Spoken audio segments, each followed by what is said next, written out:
Почитувани колеги и пратеници, почитувана македонска јавност. Во оваа држава имаме ситуација која што никогаш досега не била забележана. Се што треба да знаете за здравјето, безбедноста, законитоста и незаконитоста, доволно е да го погледнете поведението и скандалите на градоначалниците на СДСМ на локално ниво. Тие се бројни, секојдневни и огромни. И што прави власта? Власта ја покрива нивната работа, власта ја покрива нивната незаконитост.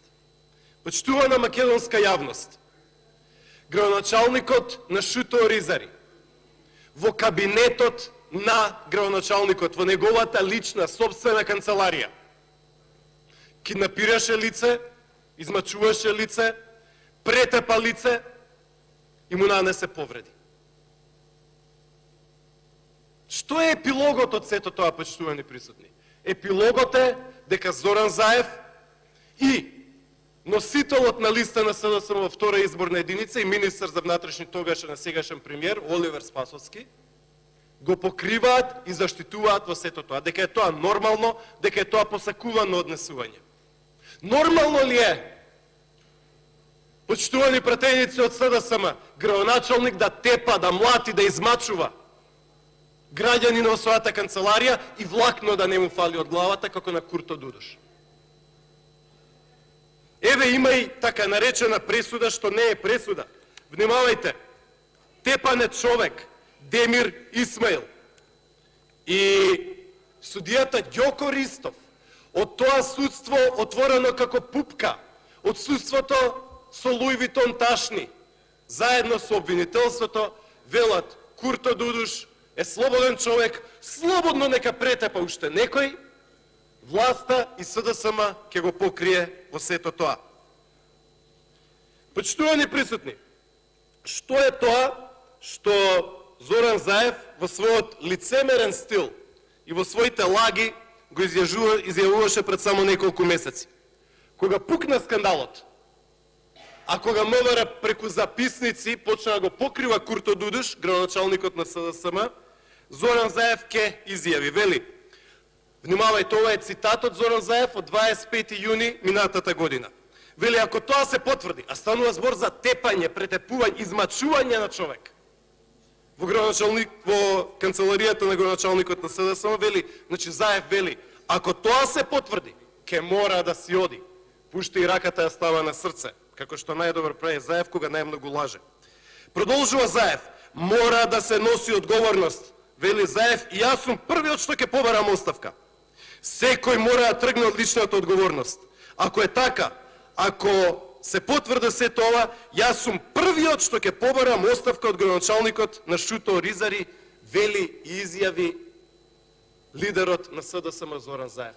Е па господине Заев, да ве прашам, што не побарат оставка од Курто Дудуш?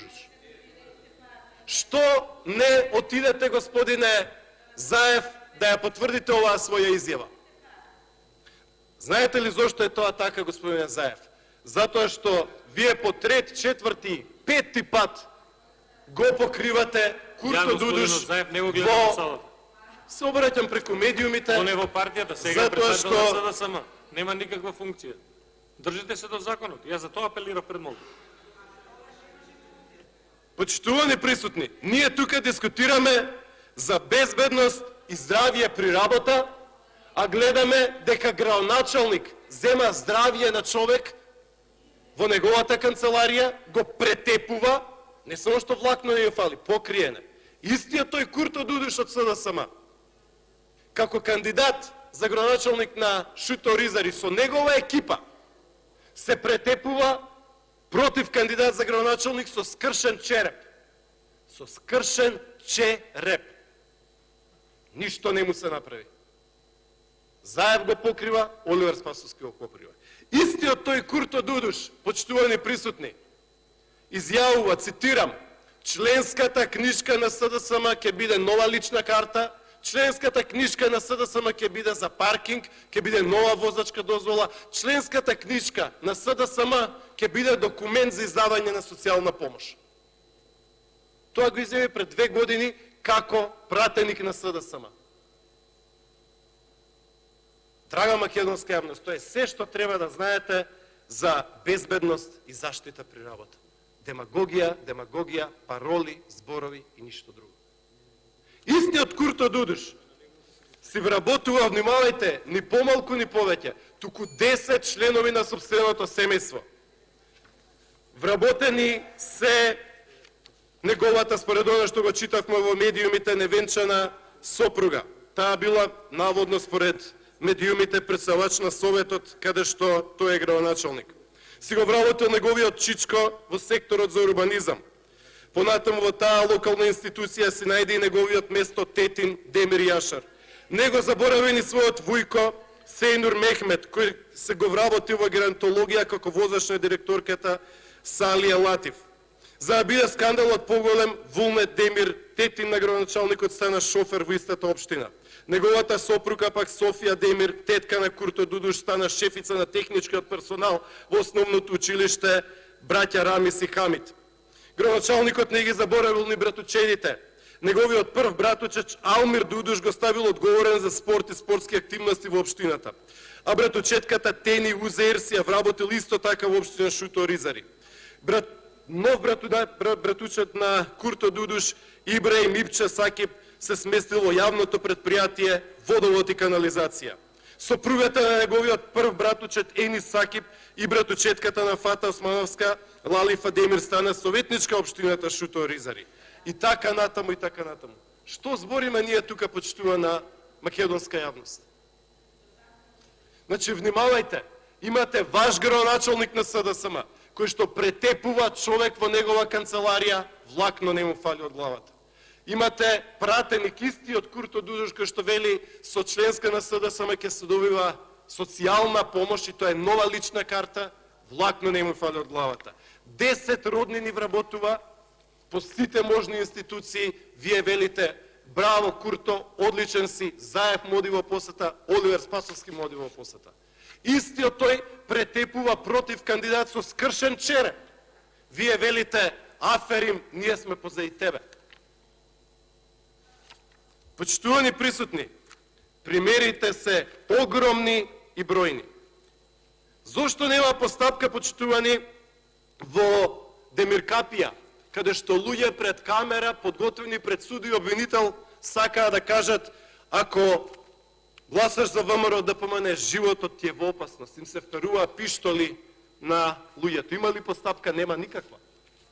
Има ли постапка, почитувани присутни, и дали е адекватна истрагата за претепувањето на Митко Ѓоргиев, на кој што му се скршени предните заби, кој што рече дека Заев се занимава со нелегални работи во Струмица, човекот е претепан пред година дена, во декември 2018 година. Скршени му се забите, вилицата му е скршена. И кога го претепале, му рекле, ова ти е од Заев. Каде е истрагата, дали се најдени сторителите? Затоа Струмица е претворена во епицентар на овој заевистан кој што го имаме. Затоа што нема еден вработен од илјадници вработени во јавниот сектор во Струмица, зборуваме за јавни предпријатија и еден куп други локални институции, да напише една критика за власта. Тоа го нема во демократски држави. Тоа е тој хибриден режим кој што ни го напиша економист, тоа е тој хибриден режим и авторитарен режим кој што пред 2 недели ни го напиша американските институции. Правда ли е, почитувани присутни, кога таткото на Боки 13 ќе скрши нога ќе скрши на свештено лице, на свештеник на МПЦ и да помине со 6 месеци, а предходно 2 години да се забошотува случајот? Правда ли е, почитувани присутни, кога братот на градоначалникот на Чашка претепува човек, а нема никаква одговорност. Значи, има огромен број на случаи. Правда ли е луѓе кога во Бутел имаме скоро секоја недела нападнати луѓе, каде што има претепани луѓе кои што работат во општината? Правда ли е, почитувани присутни, кога ќе се скрши череп напротив кандидат за градоначалник? Тоа е неправдата во која што живееме. Ако го критикуваш Заев во Струмица, ќе ти ги скршат забите. Благодарам. А ние тука ќе зборуваме за безбедност и здравје. Благодарам. Хипокризија и само хипокризија. Ништо друго. Благодарам. Значи,